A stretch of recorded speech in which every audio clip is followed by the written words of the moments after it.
Here's Stand to Reason's attempt to argue against same-sex marriage. Today we're going to look at a controversial policy issue. As Christians, we believe it's our responsibility to stay informed about our faith and understand how our views translate into not only our personal lives, but also our culture and government. One of the most debated topics in our country is same-sex marriage, and we think there's a respectful, loving, and logical way to address the subject. So that's what we're going to do. Before delving in, there are a few things we need to consider. First is the language we use. We are addressing same-sex marriage, not gay marriage. The government isn't concerned with sexual preference, it cares about gender. Where marriage is defined as a man and a woman, there is no ban on same-sex marriage. There's simply no legal provision for it. Several jurisdictions had laws that explicitly prohibit same-sex marriage. Georgia, for example, had a law which said marriages between persons of the same sex are prohibited in this state. If that's not a ban on same-sex marriage, what is? Secondly, we are raising principled objections to same-sex marriage. This is in no way related to bigotry, narrow-mindedness, or arrogance. It doesn't have to do with intolerance, whether or not we think adopting same-sex marriage into our culture is a positive policy decision. Now that we've discussed our approach, we can talk about the heart of the issue, marriage. Marriage is not defined, it's described. It's a fixed feature of the natural order, not invented by people. Then why don't non-humans get married? Marriage relationships produce the next generation.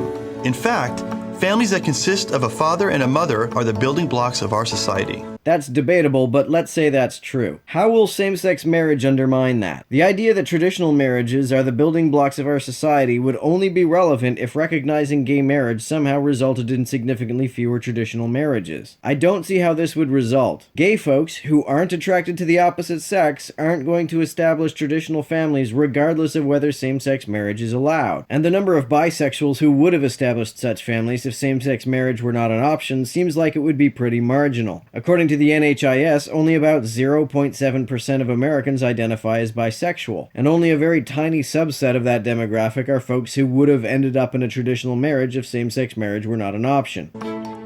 So what does that mean for same-sex couples? Well, it means that changing language or laws doesn't change the nature of marriage. Same-sex marriage is a modern contradiction. There are many arguments for and against same-sex marriages. It's our goal to give others reasons before rules. So, we thought we'd take a closer look at a few major arguments.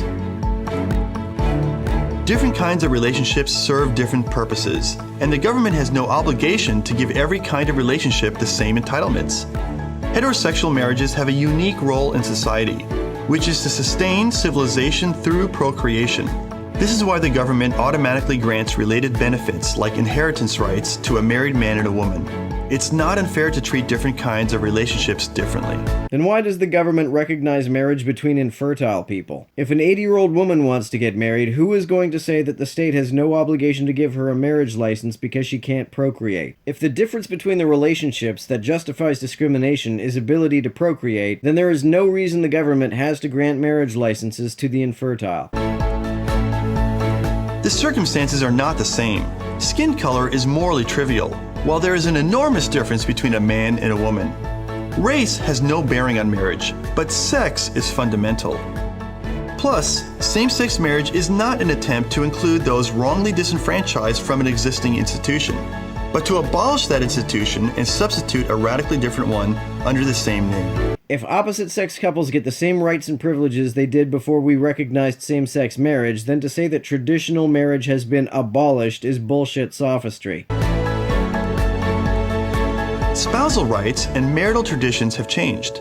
However, marriage has always been between males and females because of the unique function they perform in society. No, marriage has not always been between males and females. There are cultures in various times and places that did recognize same-sex marriage. Marriage can't be a social construction because cultures emerge when humans reproduce. This means that cultures cannot be the constructors of the marriages that make culture possible in the first place. Bricks make the building, not the building the bricks. Culture does not construct marriage. Marriage and family construct culture. That argument would only make sense if people couldn't reproduce or produce culture without marriage. People were reproducing long before anyone ever got married. Some marriages are barren by choice or by circumstance. Even so, the natural marriage and procreation connection is not nullified because in some cases children are not intended or even possible.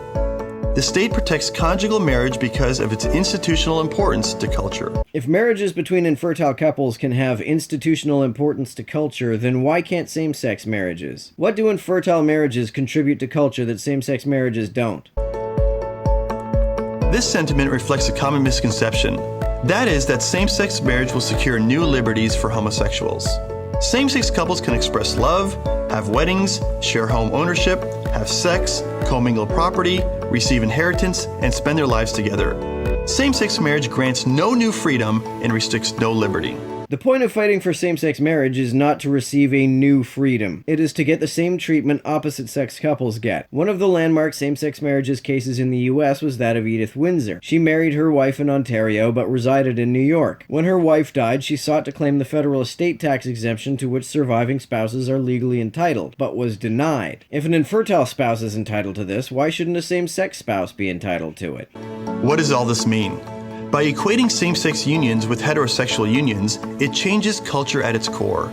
And with that change, two things rapidly follow. First, anyone continuing to make the gender distinctions dictated by nature will come into conflict with a law dictated by men. In other words, there will be legal consequences for continuing to discriminate against same-sex couples. Well, we can't have that now, can we?